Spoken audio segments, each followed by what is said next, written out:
J'ai préparé un dossier, un fichier, mais je ne vais pas le lire. Je préfère ne pas tout dire et développer calmement.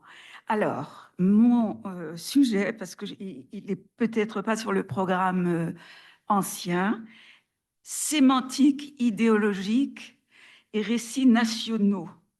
Qui suis-je aujourd'hui dans le regard de l'autre? En tant que professeur de traduction, d'interprétation surtout, j'ai eu beaucoup à m'interroger sur ce qu'on appelle le vocabulaire idéologique. Vous savez très bien que si quelqu'un vous parle de la Cisjordanie, c'est pas la même chose que de la Judée-Samarie.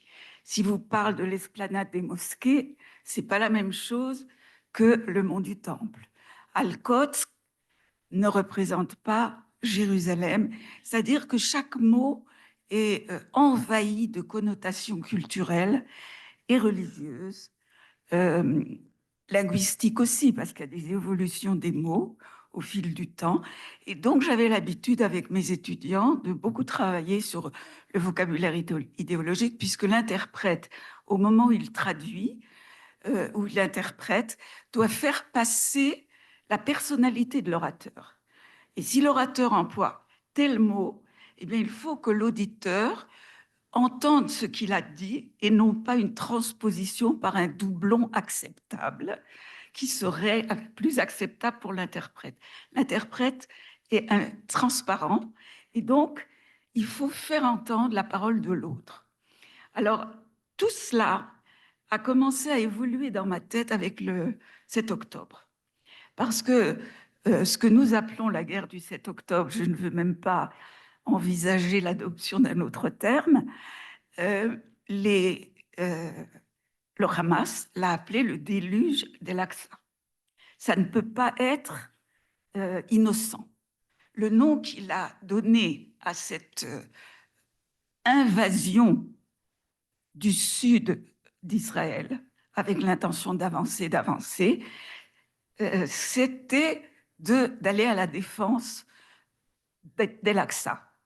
On peut se dire que ça ressemble aux croisés qui sont partis au Moyen-Âge de leur pays en massacrant en route des communautés juives et qui allaient délivrer le tombeau du Christ. On est tellement habitué à cette idée quand on est francophone, enfin les croisés, les croisades, délivrer le tombeau du Christ, que quand les Arabes nous disent nous, on va délivrer Al-Aqsa, on ne fait pas le lien. Enfin, je ne sais pas vous, mais j'ai jamais véritablement, pour moi, quand il disait allons délivrer El-Aqsa, que les grandes affiches qu'on voit toujours derrière un orateur du Hezbollah, c'est d'abord la mosquée El-Aqsa, que vous avez des brigades El-Aqsa et que vous avez eu une intifada El-Aqsa, eh bien, on a l'impression que c'est du baratin, de la propagande.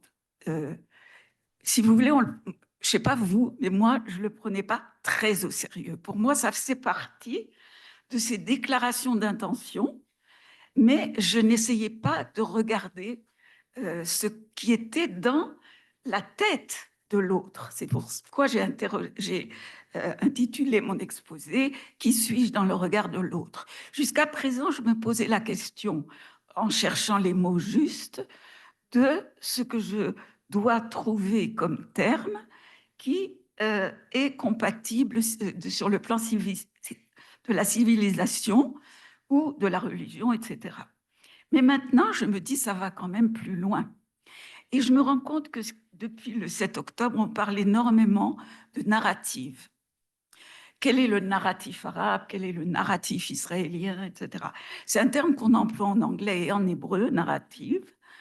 Et en français, eh bien, je me suis mise à chercher, je n'ai pas trouvé tout de suite. Et puis, je suis tombée sur récit national et aussi sur roman national. Au début, je croyais que c'était la même chose.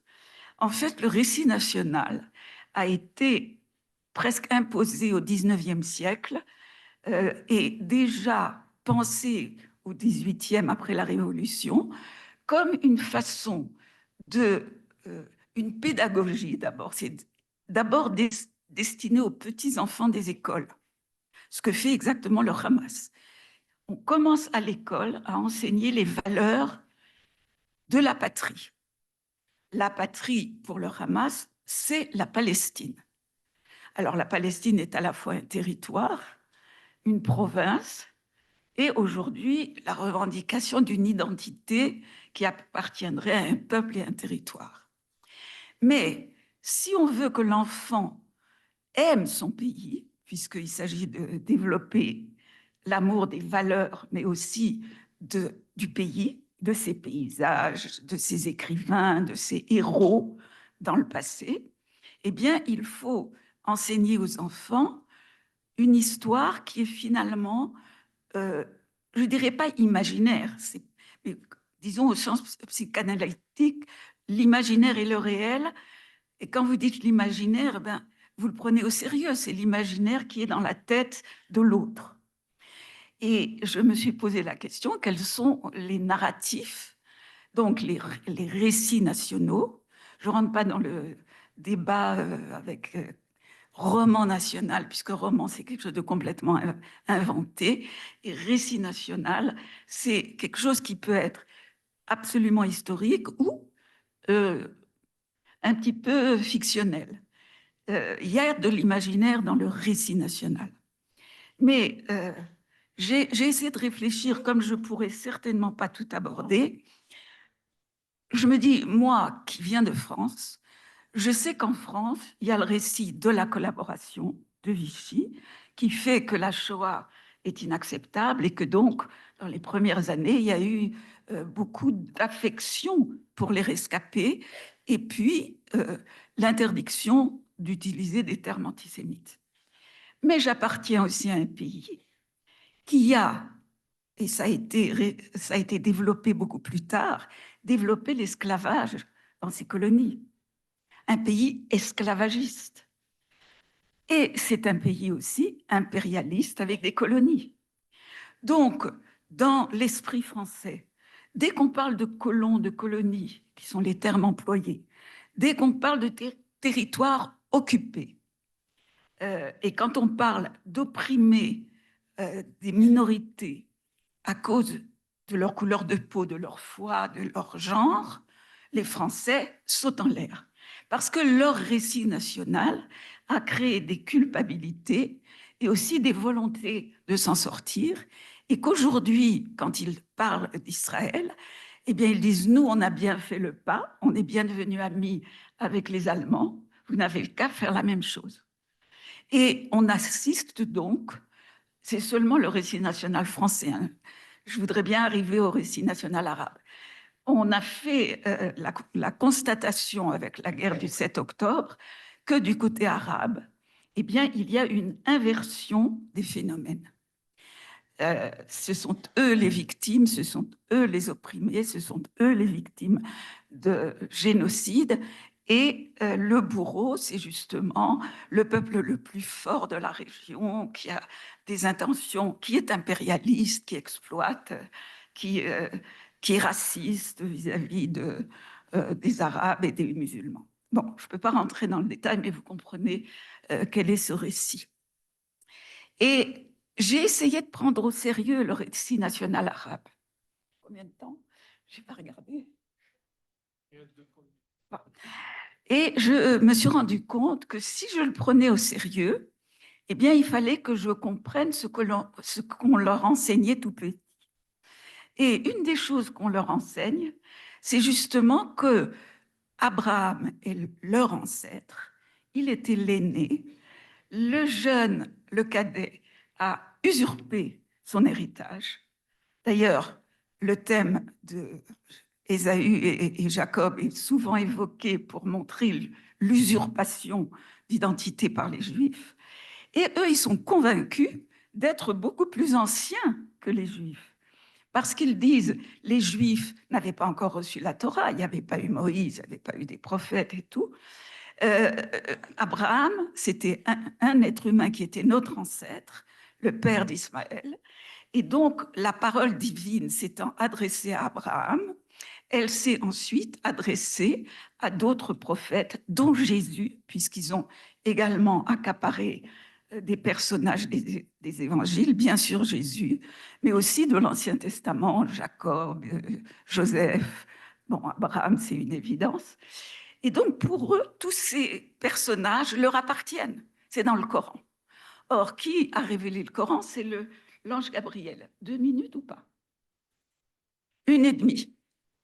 Ah non, il y aura une publication. Je vous ai dit que je préfère ne pas tout dire et que ce soit clair. Alors, en 2 minutes, en 1 minute, pour les Arabes, ils sont vraiment antérieurs aux Juifs.